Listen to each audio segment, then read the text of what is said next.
Bonsoir à tous et bienvenue dans Derrière le rideau. L'émission de ce soir se porte sur le spectacle vivant. On entend par là toute forme d'expression artistique qui met en relation un public et des actants. Comédiens, danseurs, marionnettistes pour n'en citer que quelques-uns. Que ce soit d'un côté ou de l'autre, c'est l'expérience émotionnelle qui est recherchée. Émotion qui vient du mot latin emovere, qui veut dire mettre en mouvement. C'est pourquoi notre premier reportage se porte sur la danse, et plus particulièrement la danse hip-hop, qui, en empruntant à d'autres genres, joue avec les codes.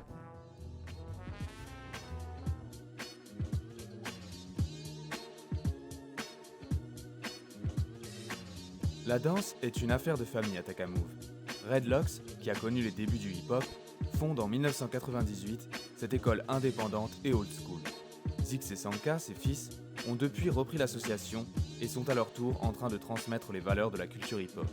Peace, love, unity and having fun à des élèves d'origines diverses. L'expression, elle peut avoir plein de vocations, elle peut être libératrice pour certains, revendiquer des messages pour d'autres, avec aussi la volonté de repousser ses limites. La danse, c'est aller chercher à l'intérieur, jusqu'à la thérapie, au développement interne. Il y a quelque chose qui se passe de fort avec la danse et toutes les zones de recherche créative qu'on peut avoir quand on va travailler pour un spectacle professionnel ou pas d'ailleurs, mais les rencontres entre artistes, entre danseurs, quand on va connecter ensemble, quand on va vivre cette transcendance commune, ça c'est un truc de dingue, quoi.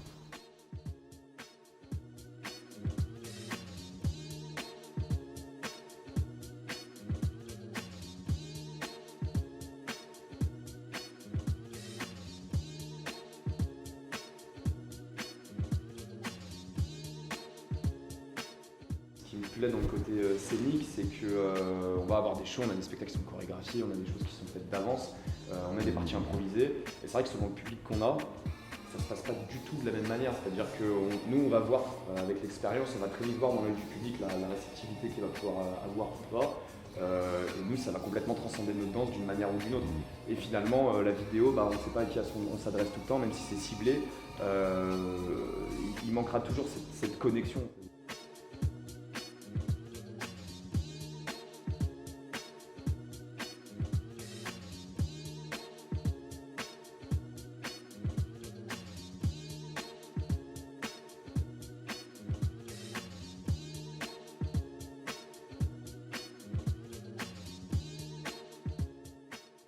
Quand on est sur scène, on le sent, son public. Quand on va faire deux scènes différentes, peu importe la rigidité de notre scénario, de notre axe chorégraphique, il y a une distinction qui se fait, qui est le moment présent, et il est dû à 1 million de facteurs, dont principalement le facteur humain.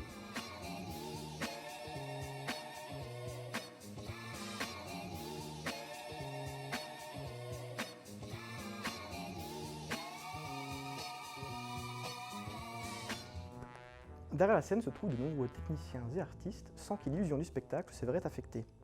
On peut mentionner la musique ou le décor, par exemple. Nous allons découvrir dans notre reportage le monde des maquilleurs plasticiens. Ces métiers exigent de savoir s'adapter à de nombreux paramètres, comme la volonté du metteur en scène, la particularité physique des acteurs, l'éclairage ou le lieu. Nous avons rencontré Clara et Lorelai, des étudiantes en formation à l'école des Griffons.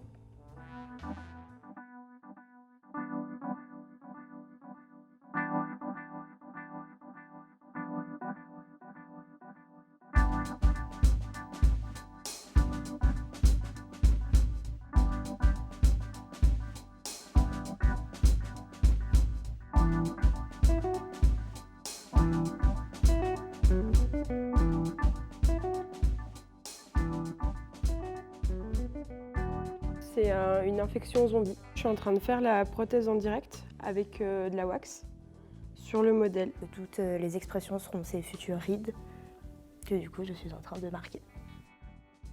Je vais replacer sa frange et je vais lui blanchir avec un produit qui s'appelle de l'aquacolor, juste pour lui faire quelques cheveux blancs pour accentuer un peu le vieillissement au niveau des cheveux.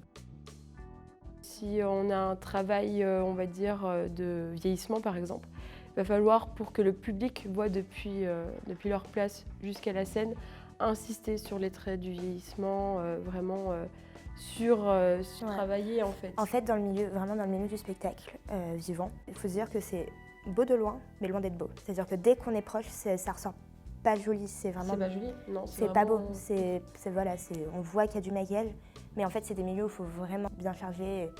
Justement, là, à ce moment-là, penser aux lumières, penser au public, penser Il y a beaucoup de choses à prendre en compte. Sur YouTube, tout ça, c'est des filles qui vont se maquiller elles-mêmes.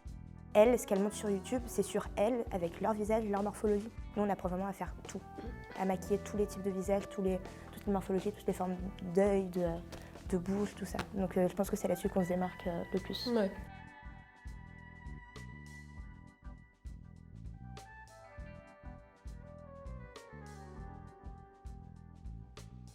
S'il n'y avait pas les coiffeurs maquilleurs, ce serait pas vivant en fait, il n'y aurait rien qui se passe au niveau des émotions du public, tout ça. Par exemple là, à l'opéra, il y a un spectacle en ce moment qui s'appelle Le Roi Carotte. Et honnêtement, Le Roi Carotte, sans les costumes et les maquillages, et surtout les maquillages et les coiffures, bah, ça n'aurait pas la même... Non, il n'y aura aucun intérêt. Sauf que le problème, c'est que jamais, c'est très rare qu'on parle des maquilleurs, des coiffeurs et des costumiers, en tout cas surtout dans le spectacle vivant. Même si de nombreux spectacles vivants se déroulent dans la rue, il existe des lieux en particulier permettant au public et aux artistes de se rencontrer de manière régulière. Lyon regorge de richesses. C'est l'une des villes qui compte le plus de cafés-théâtres par rapport à sa population. Dans les années 70, un mouvement souhaite rendre plus accessible le théâtre, en termes de prix, d'espace et de langage. Aujourd'hui, Lyon compte une quinzaine de cafés-théâtres. Nous avons rencontré Didier Nathan, qui fut l'un des premiers dans le milieu. Il est aujourd'hui directeur des Tontons Flingueurs, producteur et acteur. Les Tontons Flingueurs, c'est un café-théâtre qui se situe au 12 rue Romarin dans le 1er arrondissement. Voilà, quartier historique des Canuts lyonnais, à côté de l'Opéra, à côté du musée des Beaux-Arts, de l'Hôtel de Ville. Un quartier donc vivant, qu'on aime bien. Pourquoi le nom des Tontons Flingueurs? Tout simplement parce que je suis un fan de cinéma et que j'avais envie d'associer avec ce nom mes deux passions, le cinéma et le théâtre. Alors on fait des spectacles pour tout public. Alors, il y a eu des spectacles pour enfants, du one-man show, des duos, des pièces, des spectacles musicaux, de la danse parfois. Voilà, donc un petit peu tout, toutes les formes d'expression artistique du moment qu'elles contiennent un petit peu d'humour. Les mecs ils vivent football, ils mangent football. Chérie, tu veux manger quoi ce soir? Et un, et deux, trois, McDo. Ça peut être des coups de cœur sur des spectacles que je vois en direct, ça peut être des artistes qui me sont recommandés par d'autres artistes.